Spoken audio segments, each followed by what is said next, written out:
Voilà, bonjour. Bonjour. Alors, on prend une petite tangente. Nous passons à une conversation inhérente à ce sur quoi nous avons conclu la précédente émission, à savoir sur l'ego. Vous vous souvenez? Oui. Nous avons dit que, bon, moi j'étais intervenue sur le fait, enfin il me semble, en lisant, en naviguant sur Internet, en écoutant un peu l'air du temps, je trouvais qu'on tournait toujours autour de l'image. Et alors là-dessus, vous me répondez, je vous dis, les gens s'aiment de plus en plus, me semble, et vous me répondez, oh oui, mais alors c'est pas si bien que ça, parce que l'ego, c'est pas bon, les gens sont de plus en plus tournés vers eux-mêmes, et c'est pas bon pour le vivre ensemble.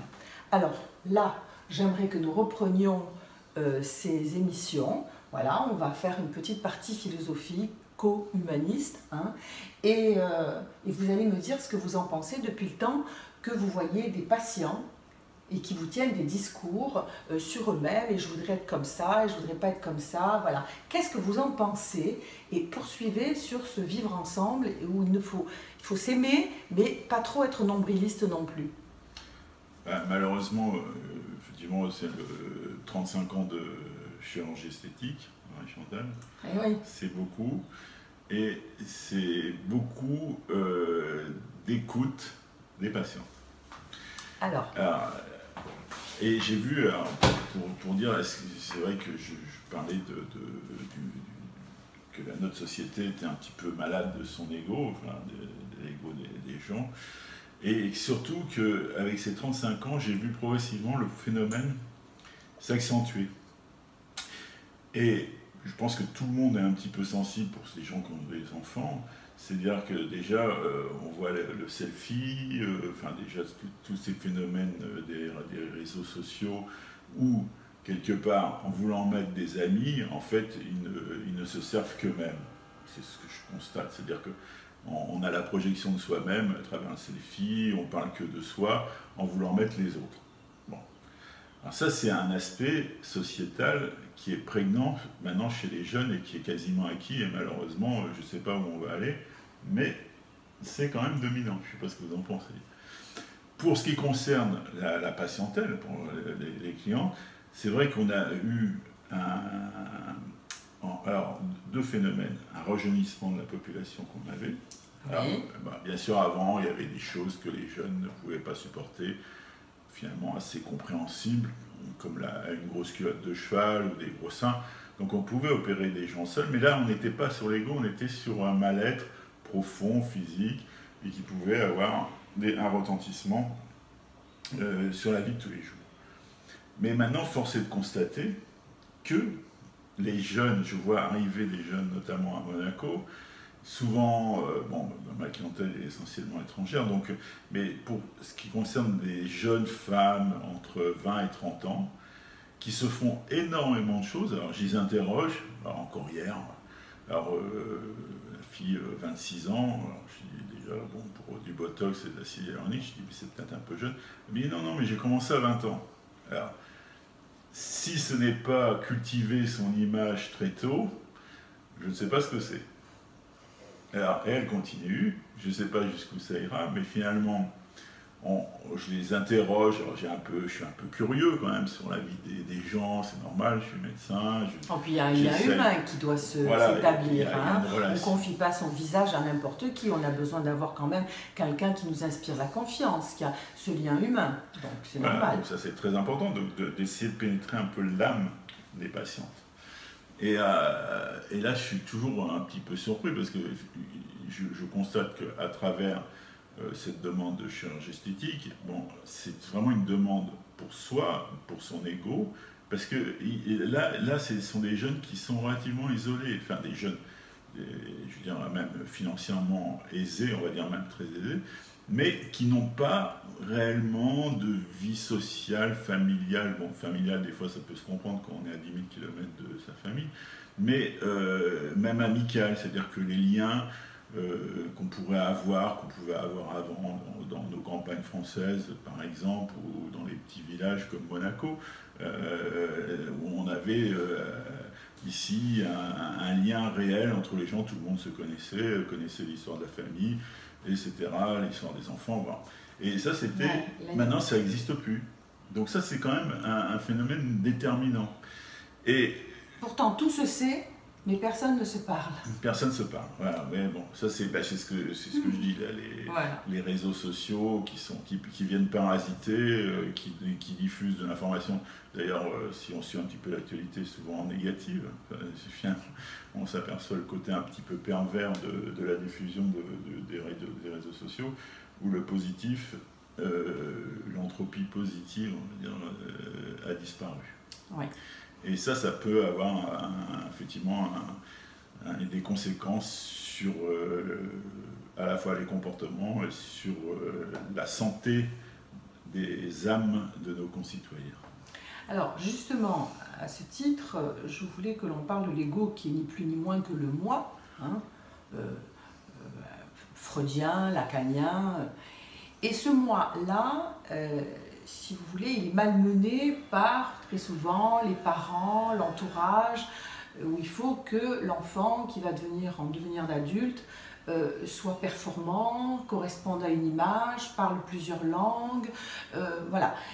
Et très souvent, ce surmoi, il malmène le moi, il le pousse dans des retranchements de réussite, hein, donc qui vont aveugler le moi, et qui vont faire que beaucoup de gens vont se configurer une personnalité qu'ils ne sont pas à l'intérieur. Ils vont prendre un petit peu sur ce modèle, un petit peu sur ce modèle, et puis ils vont se fabriquer une image qui ne correspondra pas à leur moteur intérieur, si je peux m'exprimer ainsi. Alors, est-ce que lorsqu'on vient chez vous faire une petite to refresh, on pourrait dire comme en informatique, pour se réactualiser un peu, est-ce que vous pensez qu'on va à l'encontre de cet équilibre intérieur, de l'adéquation entre l'extérieur et l'intérieur, ou est-ce que vous pensez que plus ou moins ça mange pas de pain, enfin ça mange pas de pain, ça fait pas de mal à la personne, ça n'endommage pas les affects, au contraire, ça donne un petit push de bonne humeur. Qu'est-ce que vous pensez? Il y a un juste milieu, bien sûr il y a des extrêmes, mais qu'est-ce que vous pensez dans ces dames qui viennent régulièrement pour essayer de rattraper une image qui se flétrit? Non, ça on peut être pour, enfin moi c'est mon fonds de commerce, mais j'essaie quand même d'analyser un petit peu ce fonds de commerce du rajeunissement permanent. Moi je ne vois pas d'objection à ce qu'on puisse entretenir son image, parce que c'est vrai que on est bien toujours dans la compétition, comme vous le soulignez, même si c'est une compétition internalisée, qui est intériorisée, où on a envie d'être beau, d'être mieux, d'être en pleine santé. Riche, beau, en pleine santé. Parce qu'il n'est jamais bon d'être pauvre, malade, malheureux. Et laid en plus. Alors c'est pour ça qu'on va supprimer, si on peut atténuer la laideur de l'âme en en améliorant le physique, c'est pas mal. Oui. Mais bon, c'est là où j'en viendrai, c'est-à-dire que la bonté, c'est ça qui est important, c'est la bonté qui disparaît, la bonté de l'âme qui disparaît, puisqu'il y a peu de relations entre les gens, ou c'est des relations assez factices, on va dire, à travers, je veux dire, l'informatique, les réseaux sociaux, et même dans la vie courante, où finalement on s'aperçoit que les gens cherchent un intérêt sur l'autre pour bénéficier de quelque chose, de prébande. Alors, bien sûr, il y a des caricatures, ce sont les politiques. Alors, ils vont tous à la soupe, bon, ça on sait. Mais dans la vie courante, on s'aperçoit qu'il y a aussi beaucoup de gens qui fonctionnent comme ça. C'est-à-dire qu'ils vont vers l'autre, non pas pour découvrir ou pour l'amour, enfin c'est assez chrétien de dire ça, mais c'est un peu ça. Et non, ils n'y vont que par intérêt. Alors, on sait très bien que la réussite de cette entreprise passe aussi par son image. Et c'est là où je ne vais pas tout à fait répondre à votre question, mais cette image que finalement je m'aperçois que j'améliore nécessairement, va servir finalement à une destinée pas toujours correcte, on va dire. Voilà. Donc voilà l'image que j'ai de mon boulot.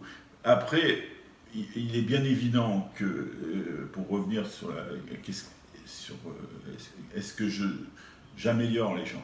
Alors, bien sûr, est-ce que vous leur faites du bien? Voilà, c'est ça, c'est ça.